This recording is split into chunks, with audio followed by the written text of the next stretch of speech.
अस्सलाम वालेकुम मुअज़्ज़िज़ नाज़रीन, इफ्तिख़ार अहमद आपकी खिदमत में हाज़िर है।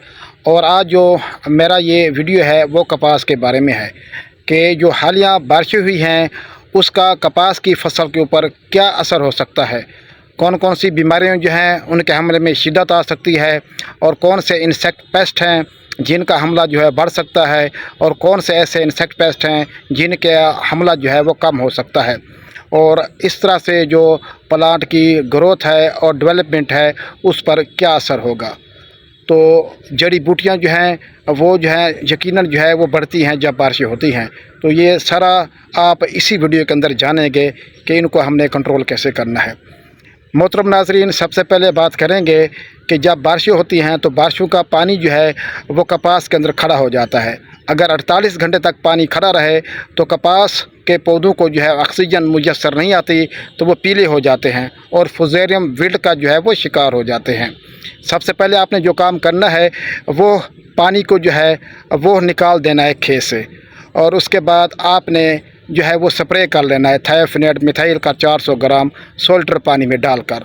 और जब ज़मीन आपकी वतर में आएगी और पानी मांगेगी तो फिर आपने जो है वो 1/2 किलोग्राम कॉपर ऑक्सीक्लोराइड प्लस कसूगामाइसिन इसका मिक्सचर मिलेगा, वो आपने जो है वो फ्लड कर लेना है, और उसके साथ 1 किलोग्राम सल्फ़र भी फ्लड करनी है। तो इंशाल्लाह ये क्रॉप जो है वो आपकी फुजेरियम विल्ट से बची रहेगी।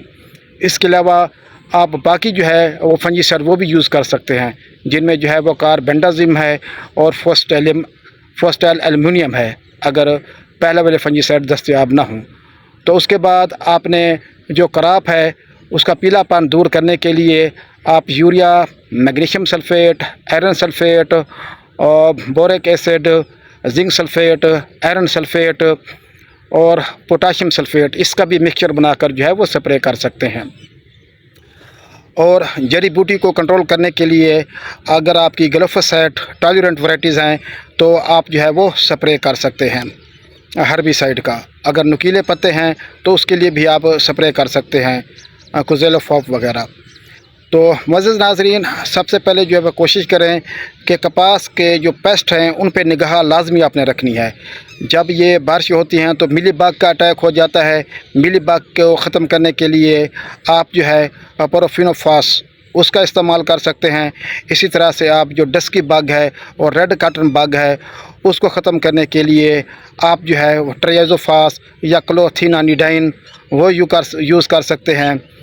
और इसके अलावा जो है जो सब्सटेला है उसके लिए आप डाइनोटिफिरान और जो दूसरा है डाइमेथोएट वो यूज़ कर सकते हैं। और इसी तरह से सफ़ेद मक्खी से बचाव के लिए, क्योंकि आपकी जो फसल है वो आखिरी मरहल में है और तकरीबन बारिशों के बाद ये बेहतर फूल गुड्डी लेगी, तो आपने जो है अपनी फसल को लाजमी जो है इससे बचाना है सफ़ेद मक्खी से। तो इसके लिए अगर प्रेशर बहुत ज़्यादा है तो आप जो है उस पर जो है वो जो स्प्रे करना है,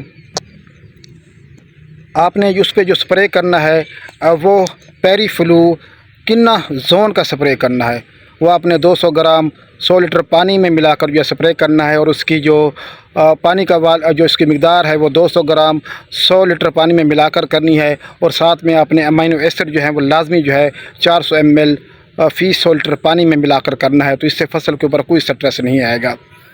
और इस तरह से अगर आपकी फसल जो है वो कद ज़्यादा करती है तो आपने इसके ऊपर जो है कद रोकने वाला प्लांट ग्रोथ जो रोकने वाले होते हैं रिटार्डेंट वो आप कर सकते हैं। ख़ास तौर पे नफ्थलीन एसिटिक एसिड और मैपिक्वाट क्लोराइड इनमें से जो भी दस्तयाब हो तो वो आप कर सकते हैं। और जड़ी बूटियों को जो है आप वो कंट्रोल रखें। और इसी तरह से बाकी जो इंसेक्ट हैं थ्रिप्स और माइट उनके हमले में जो है वो कमी होगी। तो बाकी जो आपने फर्टिलाइज़र डालना है वो आप नाइट्रोफास ऐड कर सकते हैं। जहाँ पे क्रॉप जो है वो ऑलरेडी चल रही है, जहाँ पे क्रॉप रुकी हुई है तो आप यूरिया वगैरह जो है उसका इस्तेमाल कर सकते हैं अपने रकबे के हिसाब से।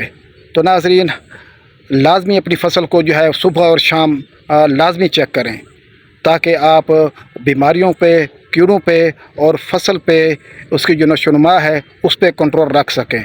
तो आपको एक अच्छी पैदावार जो है इंशाल्लाह मिलेगी। बहुत शुक्रिया। अल्लाह हाफ़िज़। Thank you.